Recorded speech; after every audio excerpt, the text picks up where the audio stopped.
عرض سلام و ادب و احترام خدمت همه دوستای عزیز در هر جای دنیا که هستید. امیدوارم که حالتون خوب باشه و لباتون خندون.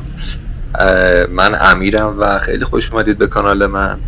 با یه ویدیو دیگه در خدمتتون هستم از خیابون شریعتی تهران. امروز 8 ژانویه است و امیدوارم که از این ویدیو نهایت لذت رو ببرید. خدمتتون عرض کنم که خیابون شریعتی یا جاده قدیمی شمیران یکی از خیابون‌های مهم و طولانی شهر تهرانه که خب جهت شمالی جنوبی داره. قبل از انقلاب اسم این خیابون کوروش کبیر بوده، به افتخار کوروش اینجا رو اسم گذاری کردن، ولی خب بعد از انقلاب اسم اینجا رو به خیابون دکتر شریعتی تغییر میدن به افتخار دکتر علی شریعتی پژوهشگر و نویسنده ایرانی. هوا امروز خورده پاییزی اینجا، با اینکه دی ماه و زمستونه ولی خب هوا بیشتر به هوای پاییز میخوره و خیلی دلنشین و دلچسب هوا.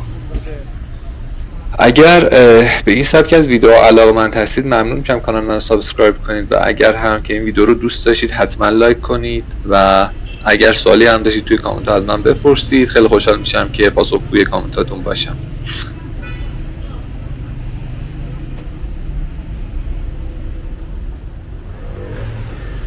تو زمان قاجار این خیابون شریعتی دارالخلافه رو به منطقه شمیران تو شمال تهران وصل کرده و ابتدای جنوبی این خیابون که دروازه شمیران بوده امروز به پیچ شمرون تو خیابون انقلاب معروفه و تا میدون قدس امتداد پیدا میکنه، میدون قدسی که کنار تجریشه.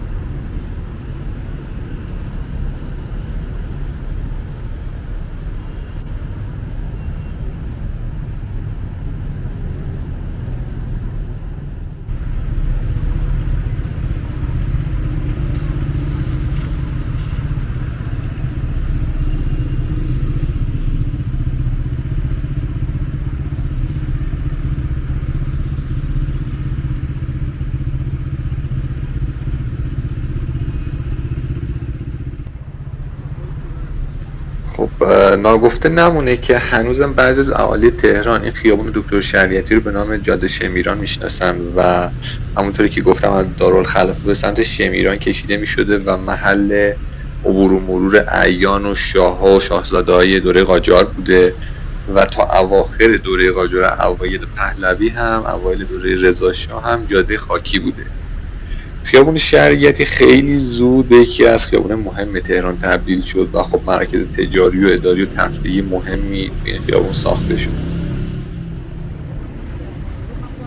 خب اینطور مغازه ها رو اگر دقت کنید تا خیابون شریعتی خیلی به چشم میان و تعدادشون زیاده، چرا که عمده افرادی که توی این منطقه ساکن هستن از قشر مرفه و متوسط رو به بالای جامعه هستن و خب قدرت مالی بیشتری دارن نسبت به عموم جامعه و خود این خیابون هم خب خیابون تقریبا گرونیه، حالا چه املاکش چه بوتیک ها و مغازه و اجناسی که توی این خیابون فروخته میشه. جوری که نصرالله حدادی تهران شناس معروف میگه که جاده شمیران از دوره قاجار تا کنون جاده با اهمیت و مورد توجه بود. دلیل آن هم تردد شاهزاده و اعیان در این جاده در دوره قاجار بود و بعد از آن هم در دوره پهلوی ساختمان‌های مهم اداری و تجاری در این خیابان به وجود آمد. اینجا همیشه رونق داشته و زمین و ملک در آن ارزشمند بوده است.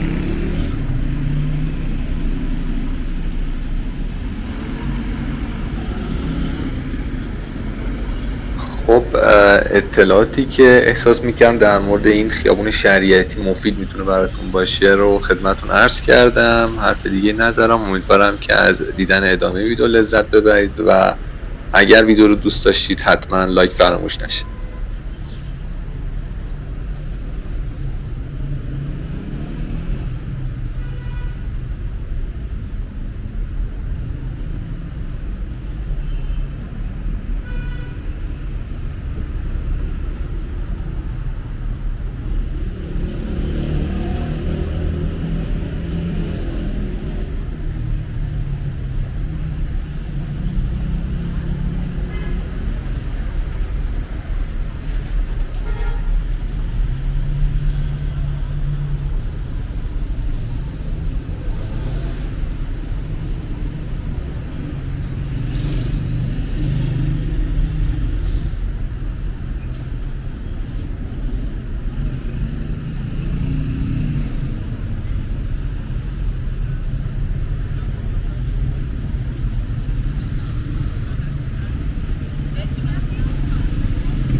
ماشین سند میکنه. بیا نگرد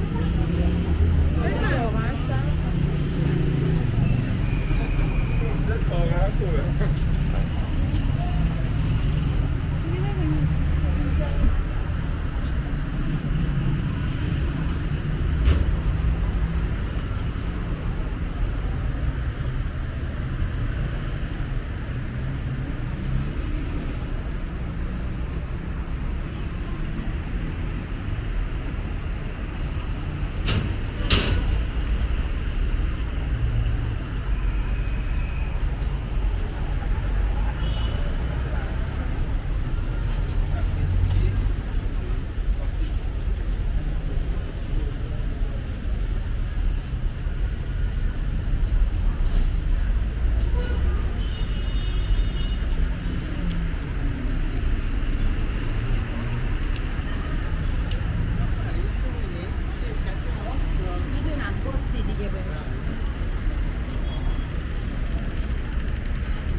خوشحالم که تا اینجا ویدیو رو تماشا کردید. امیدوارم که خوشتون اومده باشه از این ویدیو و اگر میخواید از جاهای دیگه تهران واسهتون فیلم بگیرم حتما توی کامنت ها بنویسید.